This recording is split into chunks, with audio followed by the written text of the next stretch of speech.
नमस्कार. आज 28 मे आपण स्वातंत्र्यवीर सावरकरांची जयंती साजरी करतो.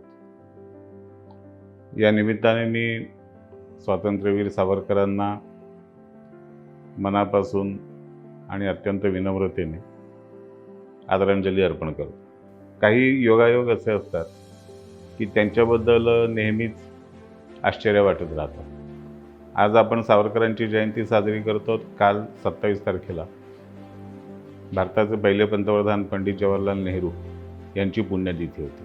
स्वातंत्र्यवीर सावरकर आणि पंडित नेहरू या दोघांचेही स्मृतिदिन असे एकमेकांना लागून येणं, एकमेकांशी जुळलेले असणं हा त्यातला एक योगायोग आहे. आणि मला नेहमी जाणवणारा योगायोगाचा भाग असा आहे की पंडित नेहरू आणि स्वातंत्र्यवीर सावरकर या दोघांच्याही आयुष्याचा आलेख हा असाच एकमेकांशी जोडलेला आहे. स्वातंत्र्यवीर सावरकरांचा काळ हा इसवी सन 1883 ते 1966 होता, तर पंडित नेहरू 1889 ते 1964 या काळामध्ये या दोघांनी भारताच्या स्वातंत्र्य लढ्यात महत्त्वाच्या भूमिका बजावल्या. स्वातंत्र्यासाठी आंदोलनं केली आणि त्याबद्दल तुरुंगातही गेले. दोघांनी भारताच्या इतिहासावर लेखन केलं. दोघांनी आपापल्या राजकीय भूमिकेची अत्यंत स्पष्ट वैचारिक मांडणी केली, जी आजतागायत चर्चेत आहे. या दोघांचे विचार मान्य असतील किंवा नसतील तो भाग वेगळा आहे, पण त्यांच्या विचारांची दखल न घेता भारतीय राजकारणाची चर्चा करता येत नाही. आणि या सगळ्या तुलनेतला महत्त्वाचा भाग हा आहे की दोघेही महापुरुष नेहमीच एकमेकांच्या विरुद्ध टोकावर उभे होते. त्यांच्या जीवनातील काही समांतर गोष्टी समोरासमोर ठेवून ही जर तुलना केली तर एक वेगळं चित्र आपल्यासमोर उभं राहतं.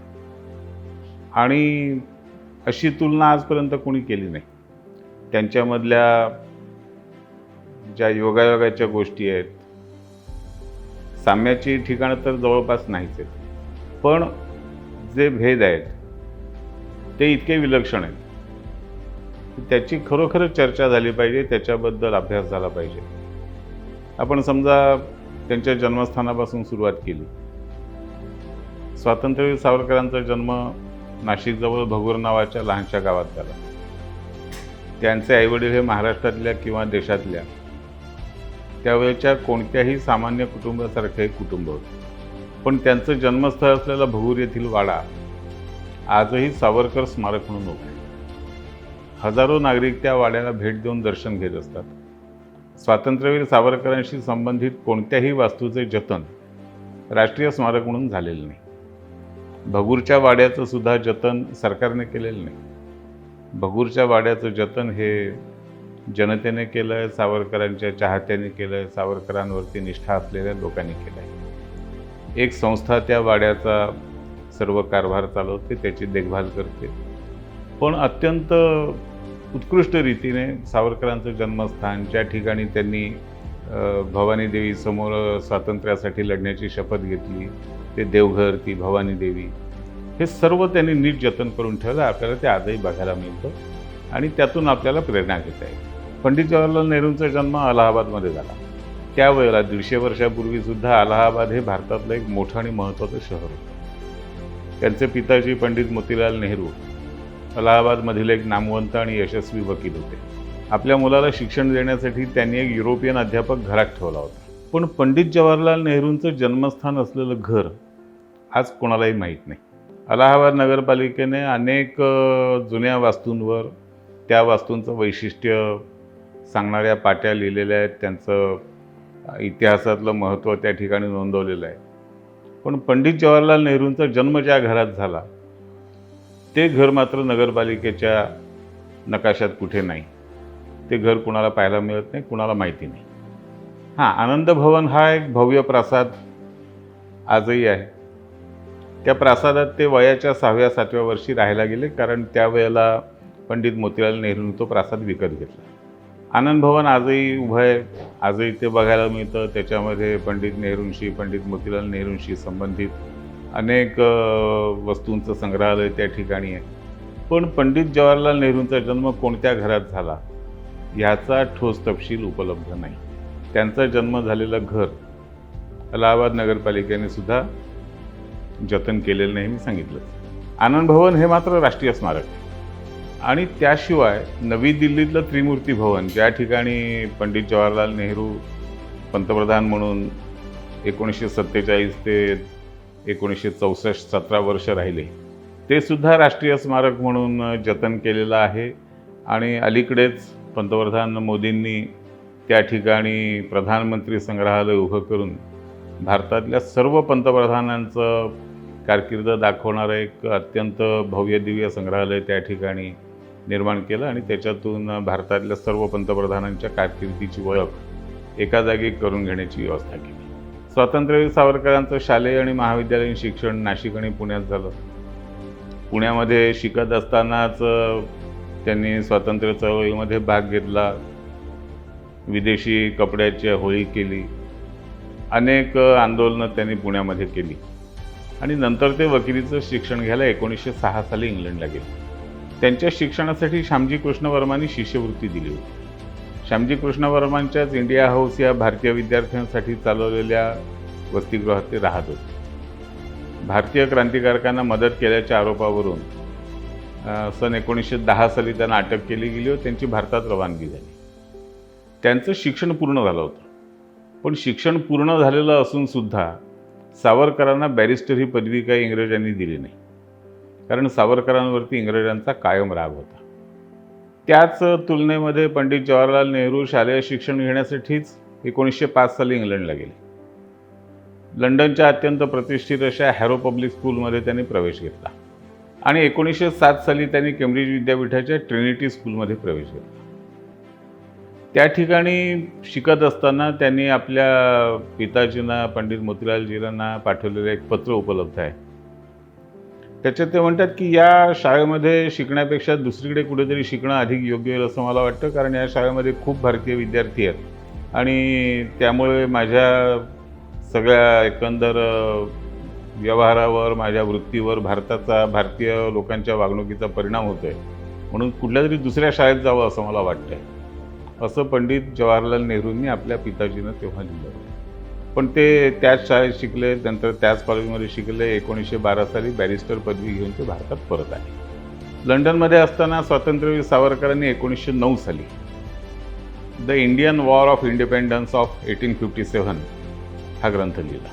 1857चा जो लढा होता, त्या लढाईला त्या वेळेपर्यंत इंग्रजांनी म्युटिनी ऑफ सिपाय असं लेबल लावून ते एक शिपायांचं बंड होतं, उठाव होता, किरकोळ होता, असं चित्र रंगवण्याचा प्रयत्न केला होता. स्वातंत्र्यवीर सावरकर हे पहिले लेखक असे होते की त्यांनी हे शिपायांचं बंड नव्हतं, हे किरकोळ उठाव नव्हता, तर हे भारताने स्वातंत्र्य मिळवण्यासाठी केलेला पहिला लढा होता. हे अत्यंत ठाशीव पद्धतीने, अत्यंत प्रभावी पद्धतीने जगासमोर मांडलं आणि या ग्रंथाच्या लेखनासाठी त्यांनी अस्सल ब्रिटिश कागदपत्रांचा वापर केला होता.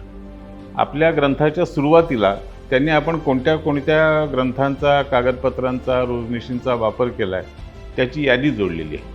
1857 साली भारतात जे घडलं ते केवळ म्युटिनी ऑफ सिपाय नव्हतं, तर ते भारतीयांचं स्वातंत्र्य युद्ध होतं, हे त्या ग्रंथाने प्रस्थापित केलं. इंग्रज सरकारने त्या पुस्तकावर बंदी घातली, कारण त्यांना असं काही मान्यच नव्हतं.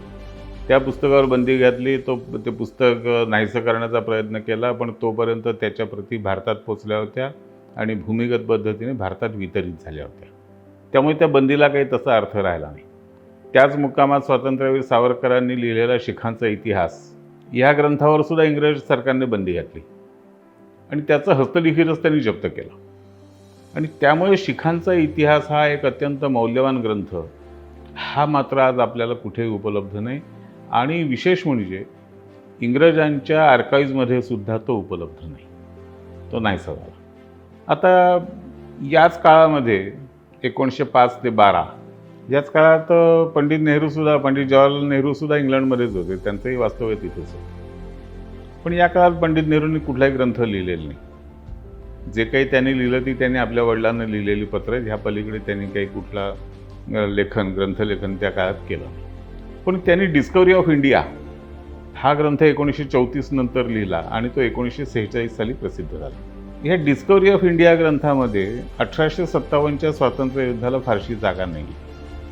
एक धावता ओझरता उल्लेख आहे. दुसरा महत्त्वाचा विशेष म्हणजे पंडित नेहरूंच्या कोणत्याही पुस्तकावर, लेखनावर इंग्रज सरकारने कधीही बंदी घातली नव्हती.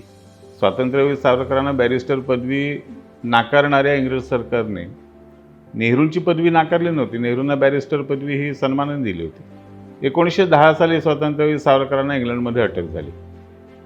त्यांना भारतात आणून त्यांच्यावर राजद्रोहाचा खटला चालवला आणि त्यांना काळ्या पाण्याची एकंदर 50 वर्षाच्या 2 शिक्षा ठोठावल्या गेल्या. 1911 साली त्यांची रवानगी अंदमानला झाली. त्याच वेळेला त्यांचे दोन्ही सख्खे भाऊ सुद्धा काळ्या पाण्याची सजा भोगत अंदमानमध्येच होते. तिथे त्यांना काळ कोठडी, 6 महिने एकांतवास, संपूर्ण 1 आठवडा हातापायात बेड्या घालून उभं ठेवणं, कोलू चालवणं इत्यादी सर्व प्रकारच्या छळांचा सामना करावा लागला. 1921 साली 11 वर्षांनी त्यांची अंदमानमधून सुटका झाली, पण रत्नागिरीत स्थानबद्ध म्हणून राहावं लागलं. 1937 पर्यंत त्यांना रत्नागिरीमध्ये काढावं लागले आणि 1937 नंतर त्यांच्या हालचालींवर घातलेली बंधनं बऱ्याच प्रमाणात कमी झाली. म्हणजे हे जर बघितलं तर अंदमानची 12 वर्ष आणि रत्नागिरीच्या स्थानबद्धतेची 16 वर्ष, 28 वर्ष स्वातंत्र्यवीर सावरकर हे इंग्रज सरकारच्या तुरुंगात होते, अटकेत होते.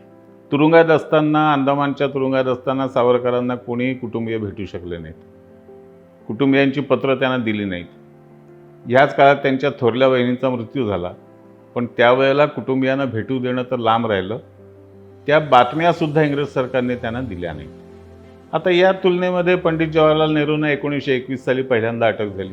तेव्हापासून एकूण 9 वेळेला त्यांना तुरुंगवास भोगावा लागला. एकूण 3259 दिवस म्हणजे सुमारे 8 वर्ष 11 महिन्यांचा काळ त्यांनी तुरुंगात घालवला. आणि त्यांना लखनौ, नैनी, डेहराडून, अलीपूर म्हणजे कलकत्ता, गोरखपूर, अल्मोरा, नाभा, बरेली, अहमदनगर अशा वेगवेगळ्या तुरुंगांमध्ये आपला शिक्षेचा काळ घालवावा लागला. त्यातलं अहमदनगर हे सर्वात दूरचं ठिकाण होतं. नैनी, डेहराडून, अल्मोरा, नाभा ही तर थंड हवेची ठिकाणं होती. पंडित नेहरूंना कायम श्रेणी 1च्या राजबंद्याचा दर्जा होता. त्यांचे कुटुंबीय त्यांना कधीही भेटू शकत असत. बहुतेक वेळेला त्यांना शासकीय विश्रामगृहात कैदी म्हणून ठेवत असत. त्यांचे पिताजी पंडित मोतीलालजी नेहरू सन 1931 साली वारले आणि त्यांच्या पत्नी कमला नेहरू या सन 1936 मध्ये वारल्या. या दोघांचंही निधन झालं तेव्हा दोन्ही वेळेला जवाहरलालजी अटकेत होते. पण शिक्षा पूर्ण होण्यापूर्वी सरकारने त्यांना सोडल्यामुळे दोन्ही प्रसंगी ते आपले पिताजी आणि पत्नी यांच्या मृत्यूशय्येपाशी हजर राहू शकले होते. आजारी कमलाजींना भेटण्यासाठी नेहरूंना 5 वेळा पॅरोल दिला गेला. कमला नेहरू अखेरच्या काळामध्ये उपचारांसाठी युरोपला गेल्या होत्या.